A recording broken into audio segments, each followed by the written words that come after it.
Les gars, la plus grosse whale de toute l'histoire du Bitcoin vient juste de nous donner un avertissement extrêmement important.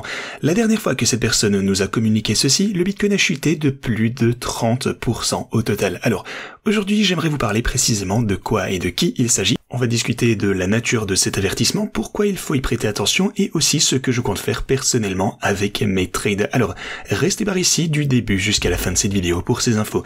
Bienvenue à tous, je m'appelle Maxime et je vous apporte chaque jour des nouvelles vidéos en français sur les crypto-monnaies. Si vous êtes nouveau sur cette chaîne, alors c'est sûr de vous abonner et d'activer la cloche dès maintenant. Alors, que s'est-il déroulé au cours de ces quelques derniers jours? Eh bien, pour le coup, pas grand-chose du côté du Bitcoin.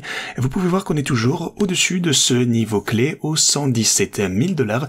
Donc, la ligne orange a pu maintenir, pour le coup, bien à 1, 2, 3, 4 reprises le cours du Bitcoin. Vous pouvez voir maintenant cette chandelle verte. Si le cours parvient à prendre un petit peu de l'ampleur, à atteindre peut-être une fois encore les 119 800 $ et peut-être tenter de dépasser ceci, eh bien, ce sera positif pour l'avenir du Bitcoin. De toute façon, je reste bullish. Quoi qu'il en soit, je pense toujours que le pic se situera quelque part en 2026.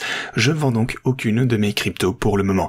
Mais bien entendu, il faut se préparer à de la volatilité, d'autant plus que l'un des plus gros acteurs du secteur, du Bitcoin même, est en train de nous lancer un avertissement, peut-être entre les lignes, mais en tout cas, j'y reviendrai plus tard dans un instant. Alors, tout d'abord, du côté de l'Ethereum, eh bien, on a l'air toujours d'être en forme. On rebondit également sur ma ligne orange aux 4359 $. Et c'est pour ça qu'il est si important de suivre toutes ces lignes de support et résistance. Si vous prenez Solana également, eh bien on est en train de se reposer ici avec ces chandelles sur ma ligne orange au 185 actuellement. Et puis cette chandelle de ce côté, on est également en train de se reposer sur cette ligne orange des 190 $. Solana semble également vouloir monter plus haut. Et ce que vous pouvez voir, c'est un gros rebond également de ce côté à partir de Doge sur ce niveau des 21 cents. Cardano tente également de s'éloigner du niveau des 98 cents. PP, eh bien, a pas mal rechuté. Ça, pour le coup, c'est un niveau de support extrêmement important. On a connu un rebond descend ici, mais on a vraiment une grosse chandelle rouge du côté de PP. À mon avis, la situation reste de toute façon favorable pour les crypto-monnaies. Et surtout pour tous ceux qui attendaient une opportunité d'achat ou ceux qui attendaient surtout un pullback, eh bien, je pense que maintenant, recommencer à faire peut-être du DCA à ce niveau, bon, évidemment, c'est pas un conseil financier, mais si je n'avais pas de crypto, eh bien, je commencerais certainement à être beaucoup plus intéressé par ces niveaux, au niveau des altcoins, en tout cas. Personnellement, comme vous le savez, ça se produit automatiquement avec mes stratégies de trading. Elles achètent à la baisse et prennent leurs bénéfices à la hausse automatiquement. Pour le moment, donc, je n'effectue aucune autre transaction individuelle, sauf si, bien sûr, je vois une situation très claire qui commence à se dessiner. Et ceci, bien sûr, je vous le ferai savoir au plus vite sur la chaîne dès que je verrai ça se présenter. D'un point de vue risque-rendement, pour le moment, eh bien, je laisse mes stratégies de trading gérer cette situation pour moi. Si on observe également les marchés traditionnels, ils semblent orientés à la hausse. On a une légère petite chandelle rouge de ce côté, mais on a clôturé de toute façon un all-time high il y a quelques jours. On ne peut pas en demander trop. C'est déjà impressionnant, c'est normal, eh bien, de prendre une petite pause. Et pour le coup, cette semaine ne sera pas également très chargée en événements. Il n'y aura pas beaucoup d'actualités ni d'événements susceptibles d'engendrer une volatilité importante par rapport à la semaine dernière en tout cas. Vous trouverez cependant le compte rendu du FOMC mercredi, mais dans l'ensemble, eh bien la semaine va être beaucoup plus calme que la semaine dernière, donc je ne m'attends pas à quelque chose de dingue cette fois-ci. Alors pour le coup, la plus importante qu'on connaisse, bien entendu on connaît certains des wallets comme l'ancien portefeuille de Satoshi par exemple qui connaît énormément de Bitcoin, mais on part du principe bien entendu que ces bitcoins ne seront plus jamais tradés. Alors bien entendu, vous connaissez la plus grosse whale, c'est Michael Saylor qui achète de plus en plus de bitcoin, eh bien chaque fois qu'il le peut, et il vient de faire quelque chose d'intéressant. Laissez-moi vous montrer ceci. En fait, c'est déjà arrivé il y a quelques jours. Pour le coup, il a écrit: la volatilité est un cadeau à ceux qui y croient. Et ça, c'est vraiment intéressant pour le coup. La formulation est vraiment très intéressante. Alors, pour le coup, on est revenu en arrière et vérifié s'il avait déjà décrété ceci, et c'est effectivement le cas le 27 janvier. Il nous a dit une fois encore que la volatilité était un cadeau pour ceux qui y croient, et on va analyser cette citation en détail. Alors la volatilité, on sait, c'est un cadeau, encore une fois, si vous y croyez, si vous êtes fidèle au Bitcoin, si vous croyez en l'avenir des cryptos, la volatilité, effectivement, c'est un cadeau. Si vous savez la gérer, bien entendu, il faut en tirer profit. Autrement dit, si le cours rechute, si vous avez foi en l'avenir des cryptos, vous pourrez en profiter, vous achetez à la baisse et vous serez récompensé au long terme, au minimum. C'est comme ça, en tout cas, que j'ai toujours vu les choses et ça marche pour moi. Maintenant, si vous regardez la dernière fois ce qui s'est déroulé lorsqu'il a déclaré ceci, lorsqu'il a publié ce tweet en janvier, passé, eh bien, on a effectivement chuté de 30% juste après. Alors, est-ce qu'il savait quelque chose de ce côté qui, à l'époque, peut-être a pu provoquer cette rechute? Parce que dès que ce tweet a été posté, on a commencé à chuter.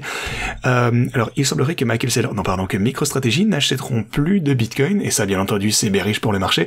Il sait peut-être que d'autres institutions n'achèteront plus de Bitcoin, et que ça va faire forcément baisser le cours des cryptos pendant un certain temps. Ça pourrait être quelque chose comme ceci, ou juste totalement une coïncidence, mais il a bel et bien posté ceci la dernière fois, et le cours, par la suite, a chuté de 30%. Donc voilà. Ça a été, en tout cas la dernière fois, une bonne indication qu'on allait chuter après ce tweet. Encore une fois, ça peut être une coïncidence, je vous le rappelle. Mais ça, c'est un petit peu différent, parce que si vous regardez le tweet original, le G et le F sont en minuscule ici, et là, pour le coup, ils sont en majuscule, donc F, donc Gift Faithful ici. Bon, certains sont en train de lire ceci, ils pensent peut-être qu'il utilise des majuscules parce qu'il anticipe un pullback plus profond. Bon, encore une fois, c'est un petit peu tiré par les cheveux, je vous l'accorde, mais est-ce qu'il faut en déduire quelque chose? Eh bien, bon, c'est assez intéressant. Vous savez, de toute façon, sur Twitter, on a toujours des choses farfelues à lire, mais voilà, peut-être qu'il faut également en comprendre quelque chose. On n'en sait rien. En tout cas, ça a été publié ici, et puis on a eu une forte rechute après. Peut-être que ça indique quelque chose, peut-être que non. Alors, qu'est-ce que je compte faire personnellement? Eh bien, regardez ceci. Je cite encore une fois, la volatilité est un cadeau pour les fidèles, ceux qui y croient, et la volatilité est également un cadeau pour ceux qui utilisent les stratégies trading.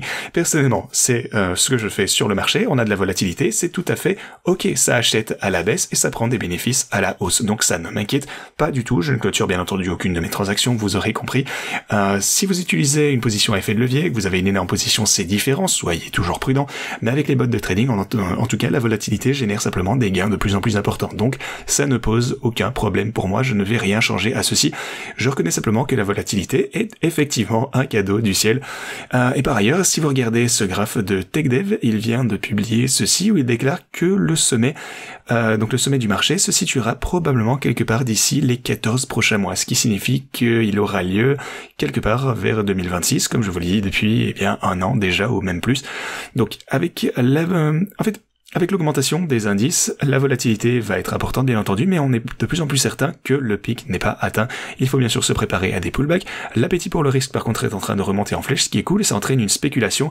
Alors si vous souhaitez utiliser les stratégies trading pour le moment, n'hésitez pas à consulter la description de cette vidéo. Vous pourrez désormais y accéder à des cours de prix bien inférieurs à celui d'il y a quelques jours simplement. Si vous souhaitez en savoir plus sur leur fonctionnement, cliquez ici, vous avez tous les tutos. Et ensuite, avec ce premier lien, vous pourrez vous inscrire tout d'abord sur Pionex. Ensuite, cliquez sur ce deuxième lien pour accéder à toutes mes stratégies. Et donc vous pourrez bien entendu utiliser l'altcoin que vous souhaitez. Voilà, comme toujours, faites vos propres recherches. Je n'encourage personne à utiliser ceci. Simplement, vous pouvez vous en inspirer. C'est simplement ce que j'ai trouvé comme étant la meilleure façon de trader, selon mon style bien entendu, mais c'est réservé tout de même aux traders expérimentés. Soyez toujours prudents, bien entendu. J'ai rendu ces stratégies automatiques, ce qui est génial. Vous avez le droit de les utiliser, bien entendu. Moi, je ne fais que suggérer ces outils. Voilà. Ceci étant dit, c'est tout ce que j'ai pour vous. Je ne clôture pas mes transactions en basant sur ceci. J'utiliserai simplement la volatilité pour réaliser plus de gains si elle survient. Ceci étant dit, merci beaucoup d'avoir regardé et moi je vous dis à la prochaine.